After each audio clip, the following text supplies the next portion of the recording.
यार कमाल ही कर दिए किसने कमाल कर दिया? पाकिस्तान के जुडिशियल सिस्टम ने। अब ऐसा क्या कर दिया उसने? नूर मुकद्दम केस, सना यूसुफ केस और वो जो मोटरवे का गैंग रेप केस था, आपको याद होगा ना? बिल्कुल। इन सब के वर्डिक्ट सामने आ गए हैं और कल्प्रिट को सजा भी सुना दी गई है। ठीक है, बट व्हाट अबाउट जो 70% केसेस है जिनका अभी तक फैसला पेंडिंग पड़ा है? जुडिशियल सिस्टम में टाइम तो लगता है ना। मानती हूँ टाइम लगता है, मानती हूँ कि इंसाफ मिलने में देर होती है, बट अगर यही इंसाफ मिल रहा होता तो क्या हमारे सामने और केसेस आते? Make sense but what make sense यार? तुम्हारे सामने की बात है, अभी रिसेंटली सिविल हॉस्पिटल क्वेटा में एक डॉक्टर जिसका नाम मानूर था, उसके ऊपर एसिड फेंक दिया गया। और एसिड फेंका किसने? वहां के लिफ्ट ऑपरेटर ने। 30% उस डॉक्टर का चेहरा जल चुका है। इसमें कसूर किसका है? और एसिड खुलेआम मार्केट में क्यों बिक रहा है? चलो ये एक केस हो गया, अब ये केस सुनो। 17-18 साल की लड़की जो कॉलेज गई अपनी रोल नंबर स्लिप लेने के लिए, उसके बाद घर वापस नहीं आई। घर वालों ने पुलिस में रिपोर्ट दर्ज करवाई, लेकिन उस पर कोई कार्रवाई नहीं हुई। 3 दिन बाद हॉस्पिटल में कोई उसको छोड़कर चला गया। सीसीटीवी फुटेज देखी गई और उसका वहां पे जब मुआयना हुआ तो पता लगा कि उसके साथ गैंग रेप हुआ है और उसकी तब तक डेथ हो चुकी थी। अगर पुलिस पहले ही इस केस की छानबीन कर लेती, अगर वो उसको ढूंढने की कोशिश करती, तो आज शायद वो जिंदा होती। This is very heart breaking. अब आप तो मुझे डरा रही हैं। ये तो कुछ भी नहीं है, अभी एक और केस बाकी है। वो क्या?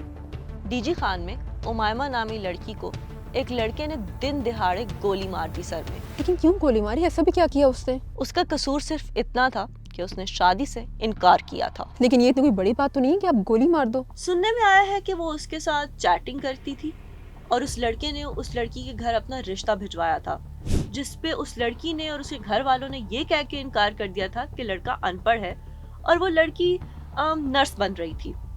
जिसके बाद उस लड़के ने दिन दिहाड़े उसको गोली मार दी और आसपास के तो और लोगों को भी गोली लगी। लेकिन अगर वो दोनों रिलेशनशिप में थे तो फिर उसने शादी से इनकार क्यों कर दिया?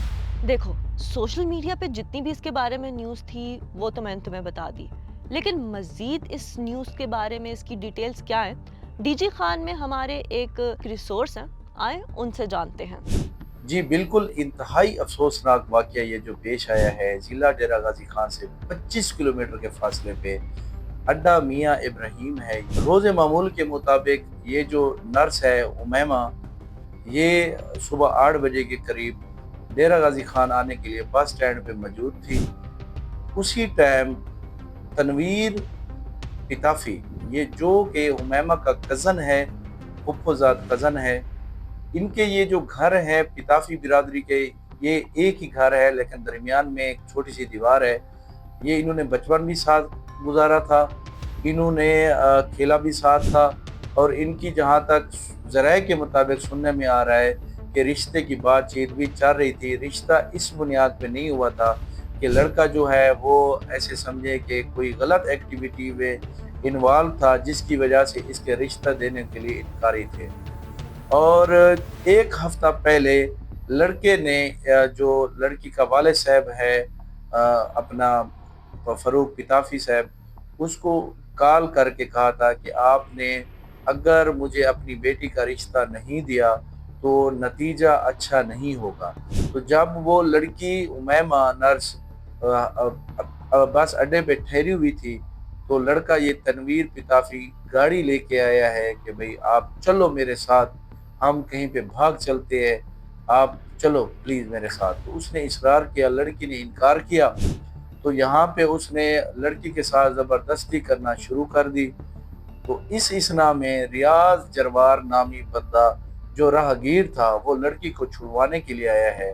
तो लड़के ने फ़ौरन पिस्टल निकाला है, तनवीर ने फ़ौरन रियाज के टांगों पे उसने एक फायर किए, लड़की को 2 फायर मारे और 2 फायर खुद को मार के इसने खुदकुशी कर ली। क्योंकि इनका तनाज़ा रिश्ते का था, प्यार मोहब्बत का था।